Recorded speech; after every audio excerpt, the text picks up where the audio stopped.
I know him personally, growing up with him in Chicago. He's been bad.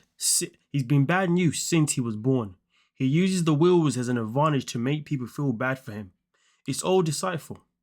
And sad that he has never changed, even with his second chance in life. He's equally as bad as Lauren. All females need to stay clear of him. So, somebody decided to come out on Reddit and talk about Brian. This person claims that they know who Brian is, okay? And they just want to let everybody know that Brian is nothing but a loser. They want everybody to know that Brian cannot be trusted and he is a man that has never changed. But let's get into the rest of the comments that were left on Reddit by this person. He's been bad news to girls since we were kids. And definitely even worse now that he is a narcissistic sociopath.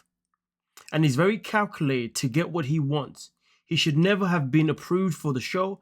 TLC should not allow guys like him or Lauren to ever make it on the show. I've got stories on Mr. Wheelie. I mean, listen, this guy is not even holding back on how he wants to address Brian as well. This feels like bad blood between this man and, well, maybe even it might even be a woman.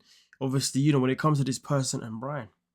Continues by saying, we never had carjackings in our hoods in Chicago. When he said that I wanted to literally go, when he said that I wanted to literally go through the TV and jack him. Our hoods were locked down, so there was never any carjackings, period. He played with drugs, was a womanizer, and thought his caca didn't stink. I mean, look at how he talks even today. He hasn't changed. The only thing that has changed and needs changing is his colostomy bag, which is if I see him, I'd smack it upside his head with it. I mean, listen. Am I surprised that there's so much energy coming from this post? Am I surprised that there's so much energy coming through this little rant here going on through these words? No, because I can imagine Brian being the kind of person that would frustrate people, that even when you read what they're saying, you can feel their anger, you can feel their disappointment, you can feel their upset.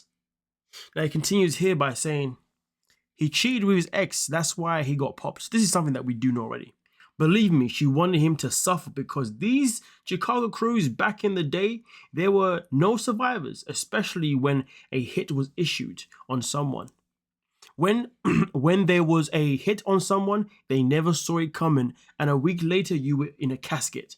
Even when the marks were dead, orders were to barge into the funeral home and they would light up the casket with the mark in it to make sure they were dead. I mean, honestly, that sounds like some extreme stuff right now. If you are somebody from Chicago who's a part of this timeline or this year or this time when these things were happening, please let us know and clarify. Did these things really happen? Because, boy, that is messy as hell. He sold drugs like a low-level hood rat that he was. He's sneakish, and any woman that he tries to hook up with better be careful. He's been bad juju, and I can tell by his eyes that all he does is hurt for victims. I think that's what he's meant to say. It's either hurt or hunt for victims, which is nasty work. And then obviously in this one here it says, back when Brian and I were around, there were no carjackings. That was a hit. No one would shoot someone and then have a conversation with them. So he's basically saying that, hey, Brian was not involved in a situation where there was a carjacking. There was literally a hit on him, which I'm pretty sure is what Brian has said, to be fair with you. But either way though, the matter of the fact is, the reason why I'm sharing this is because, well, we know that when Brian talks, a lot of things that he says are not truthful. In fact, we don't know anything that he says that is actually truthful. Everything that comes out of his mouth, let's keep it a buck, has never, ever been truthful. So I think when we do get another perspective from, well, especially from somebody who claims to know him, it's obviously important for us to share and then obviously have our own thoughts on what we think moving forward. As far as I'm concerned, I can feel the pain, I can feel the anger, I can feel the vengeance, you know, I can feel, you know, the energy this person's trying to really translate throughout their messages here. And clearly Brian really got underneath their skin at some point, whether that had been through since the day that he was born and they've been friends since then, or whether it's just been recently he's been watching Brian on TV and it's all of a sudden just triggered, emotions from the past. Either way, whatever Brian may or may not have done to this person, it's definitely made this person really want to come out and let us know their truth in terms of obviously how they view him and the things that obviously that they are aware of. So with that being said, let me know your thoughts down below in the comment section. We'll talk about it. Don't forget to like, subscribe, and of course, peace.